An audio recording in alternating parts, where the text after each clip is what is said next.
Police verification ছাড়াই হবে passport, পরিপত্র জারি করল সরকার। বিস্তারিত দেখুন অগ্রযাত্রা ডেস্ক রিপোর্টে।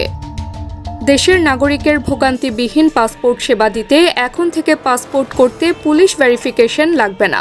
পাসপোর্ট দেওয়ার ক্ষেত্রে পুলিশ ভেরিফিকেশনের প্রয়োজনীয়তা শিথিল করেছে সরকার।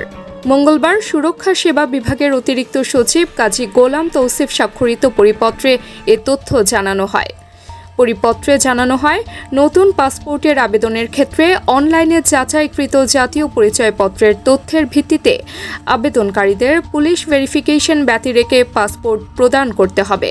বিদেশে অবস্থানরত বাংলাদেশি নাগরিক এবং অপ্রাপ্তবয়স্কদের জন্য পাসপোর্টের নতুন আবেদনের ক্ষেত্রে অনলাইনে যাচাইকৃত জন্ম নিবন্ধন সনদের তথ্যের ভিত্তিতে আবেদনকারীদের পুলিশ ভেরিফিকেশন ব্যতি রেখে পাসপোর্ট প্রদান করতে হবে।